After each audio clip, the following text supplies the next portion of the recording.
There was a pastor in Kansas recently, and he decided to celebrate Pride by basically going to the local library and checking out all the LGBTQ books.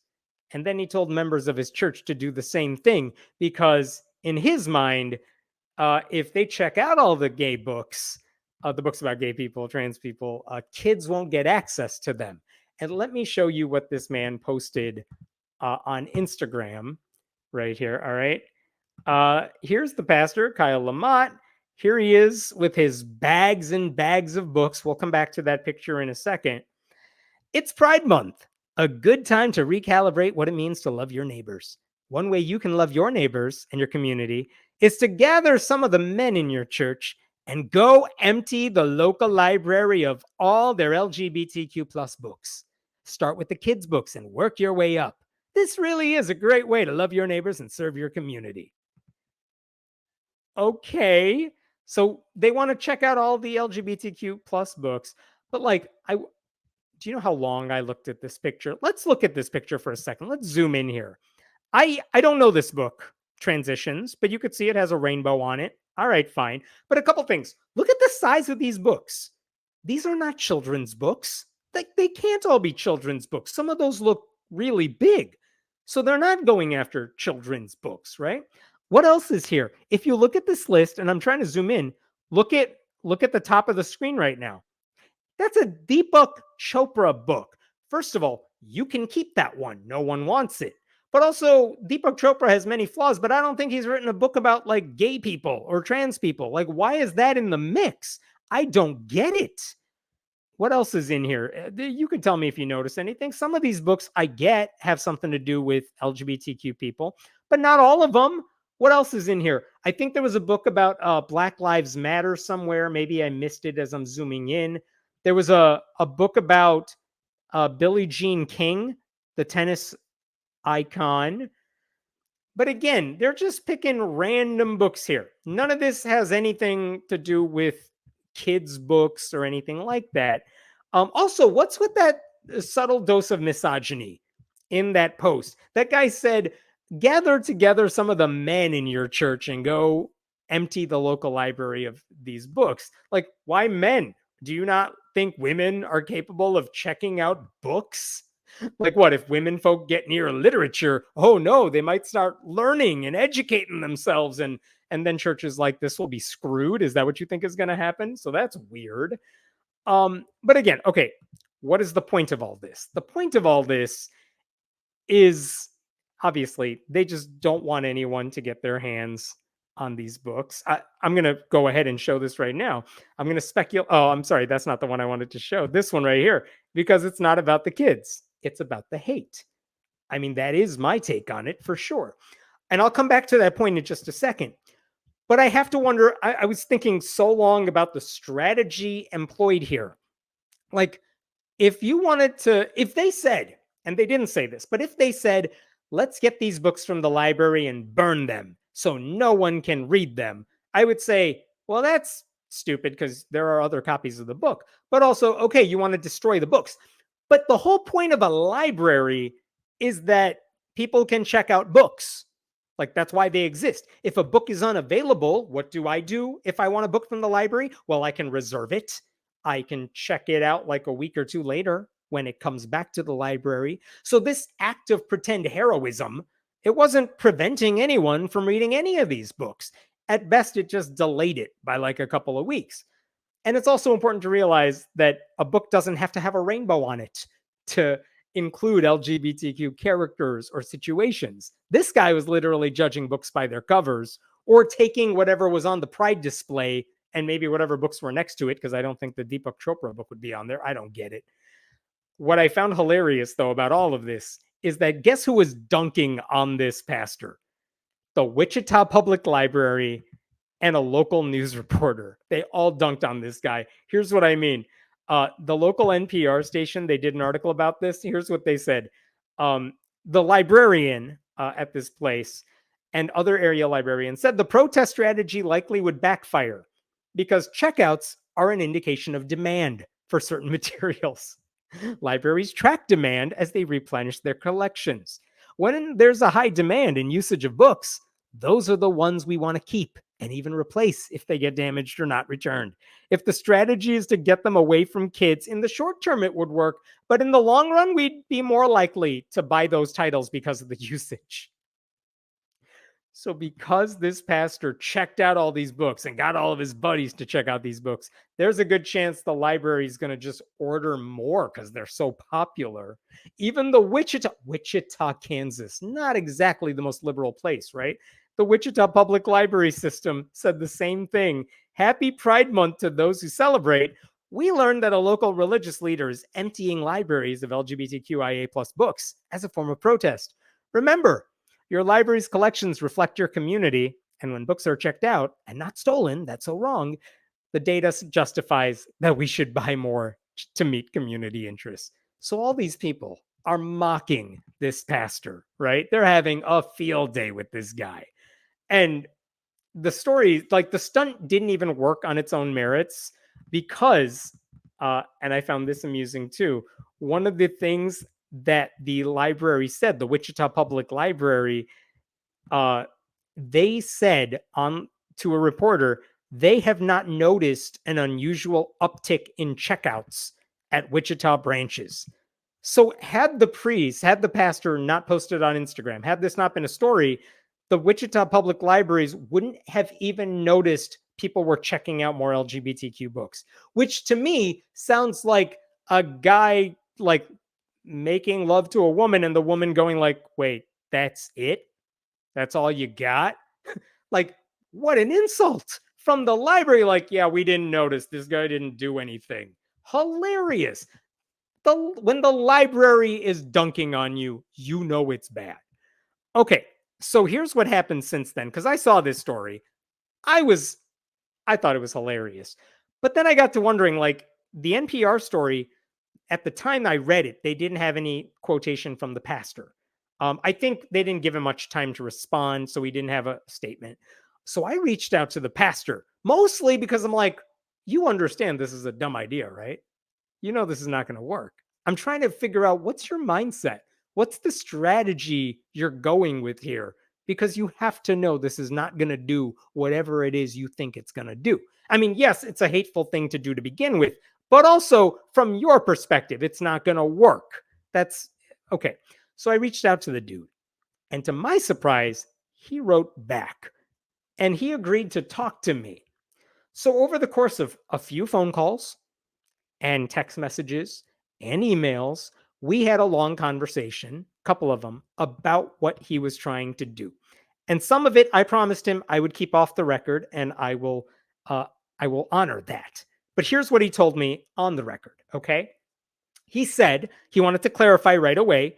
He knew that checking out these books would not stop kids from reading them or other people from reading the books. He knew this was temporary. So he knew he wasn't going to stop anyone from reading these books. That's number one.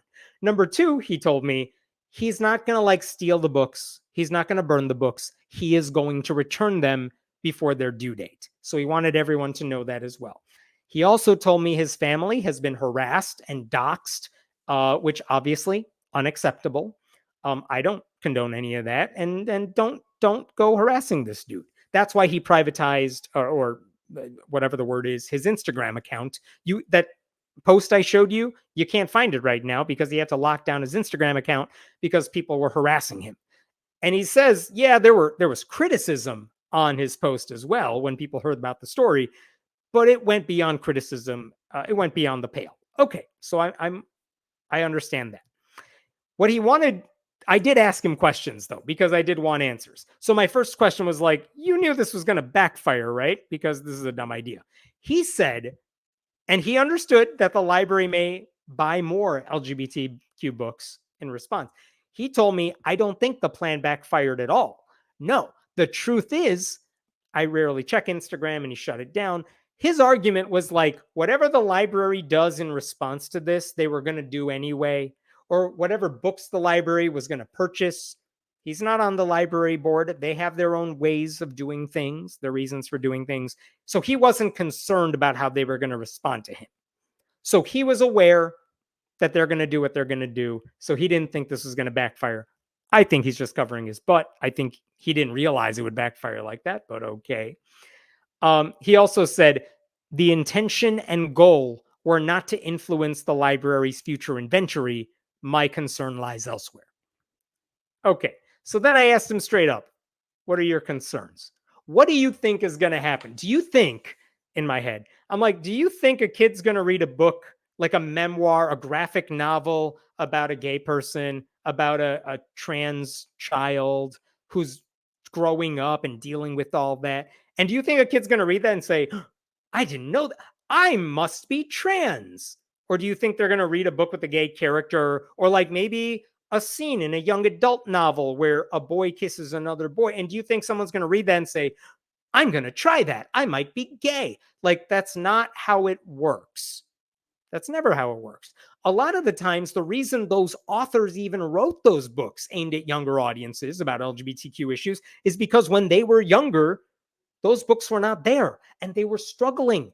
And now that they're older and they made it to adulthood, they're thinking, I think I can tell this story in a way that a younger version of me might have appreciated. So let me share this story. Maybe it helps people down the line. And like, that's what's actually going on here. So I asked this pastor, Lamont, like, what are your concerns? Why do you think these books are bad for kids? And he really didn't have an explanation, one, for all the books that he checked out. I was like, why'd you get a Deepak Chopra book? He didn't answer me. He didn't have a good answer for that. But he brought up books like Gender Queer, which I think is the most banned book in America right now, which is a popular graphic novel that he said normalizes gender identities. And he felt that some books were like too sexually explicit. But again, like, this is the library. It's not like it's a school assignment. It's a library. If someone wants to check it out, let them check it out.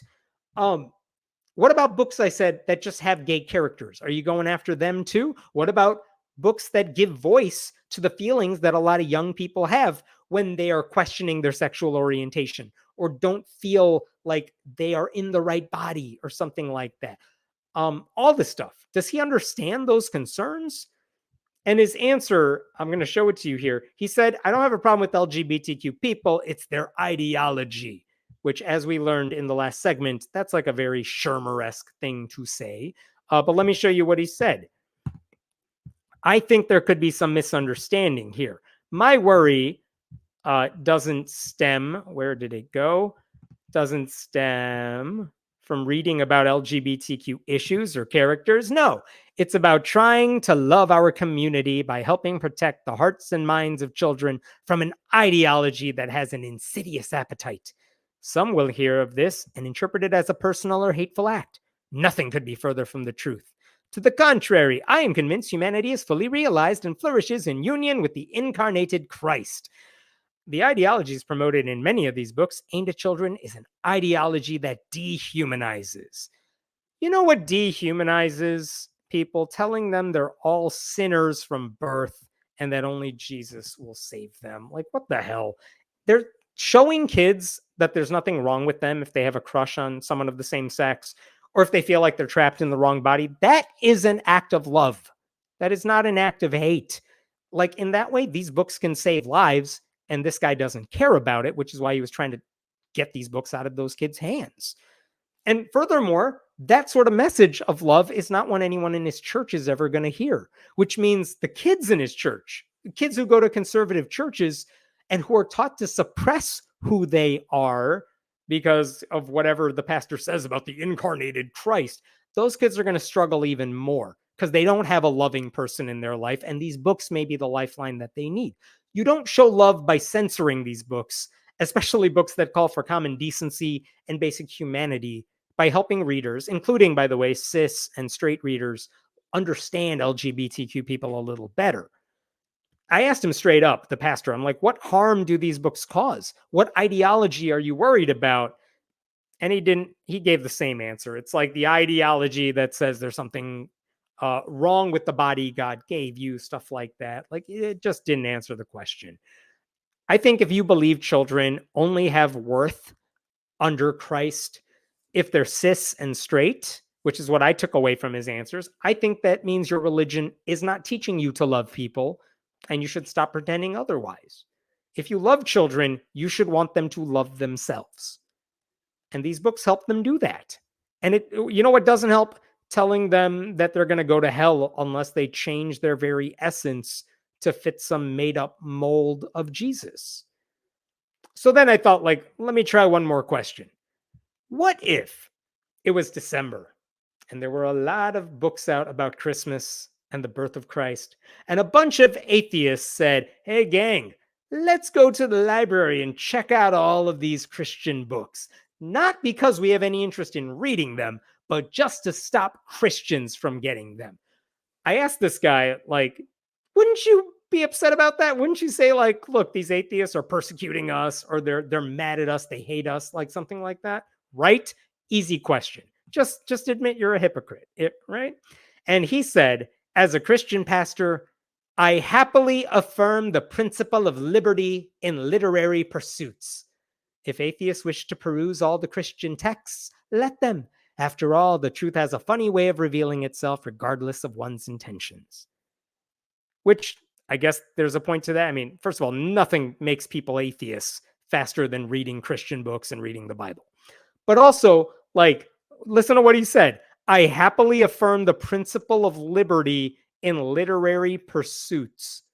The whole reason we're even having this discussion is because he didn't want kids to check out books that he personally didn't like. What does he actually care about literary pursuits? He doesn't care about the principle of liberty. He's trying to censor and block people from getting the books they want to read.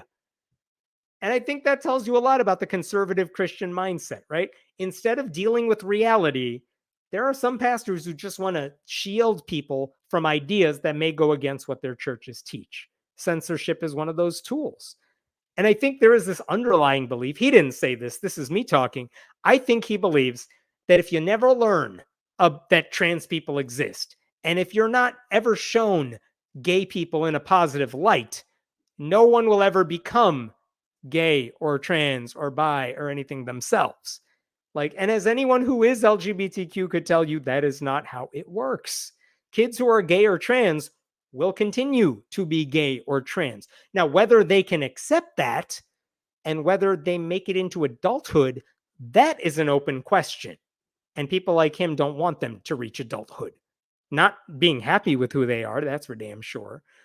And I mean, we see this approach when it comes to sex, for example. How many pastors say, we can't have you learning about it. No comprehensive sex education. We'll just teach you abstinence only, and we're going to shield you from ever learning about sex any other way.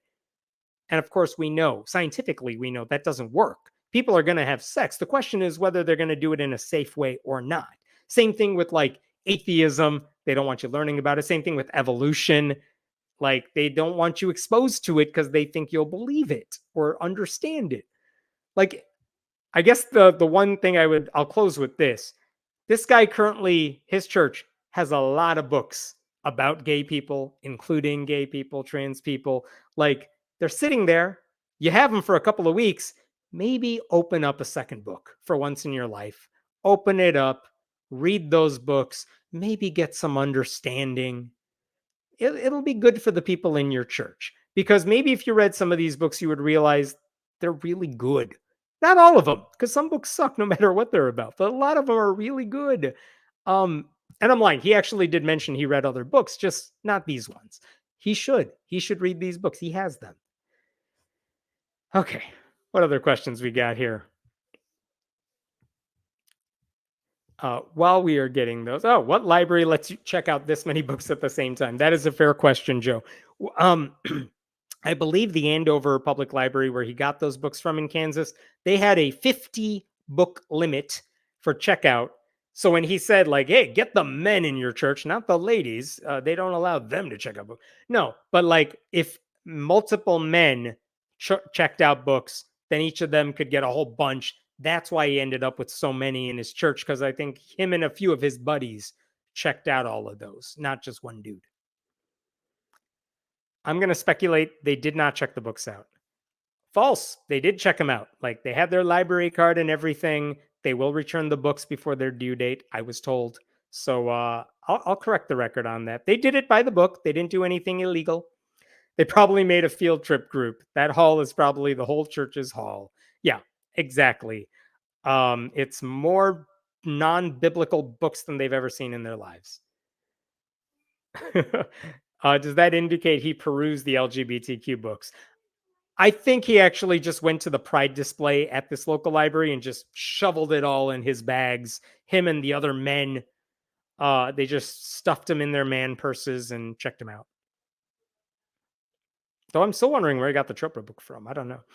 I am old now, but I wish I had access to trans education when I was a kid. No kidding. I mean, again, just what's the point of reading books of any kind? It's because they allow you to learn about things you might not know about, and they put you in someone else's shoes and they show you what someone else's life is like. Isn't that why we read books in the first place? To get a to transport into another world. And I know that's like very idealistic and highfalutin, whatever, but like that's the whole point. You're supposed to read about people you may not understand. That's what makes a book really good. So like, yeah, not only people who are LGBTQ, but people who are not. You can learn a lot by reading this stuff. If you're an adult, you may want to read some of those graphic novels aimed at a younger audience about LGBTQ people. One, because they're easy to read and they're really fast, but you do learn a lot from them. That would be nice for everyone too. Some education about it, just to normalize it. I live in Canada now, and they actually do that in schools. Seems to cut down on bullying, at least. Yeah, yeah. Exposure to different people, different ways of life, different ways of thinking. It's good. If you're stuck in your own bubble where you are told everyone else outside the bubble is like evil and sinners, and like sinners who are irredeemable, yeah, that's when you get into problems. That's why I'm not taking my kids to church ever. I don't want them learning that nonsense. I want them to learn about what religions teach because they should know that. But like, I'm not sincerely taking them to church for moral education because they're not going to get one there. Not to those types of churches anyway. They are focusing on male female physical traits and roles rather than caring for the mental aspects of the trans person. Yeah, I mean, they're so inundated with like what's under someone's like clothing that they just forget like the trauma that may come with thinking you're in the wrong body, that you're not what everyone tells you you are. I mean, just understanding how hard that would be growing up. And I'm not pretending to be an expert on it at all, but yeah, isn't that understanding just worth your time, even if you think there's something sinful about it or whatever? Wouldn't you want to understand?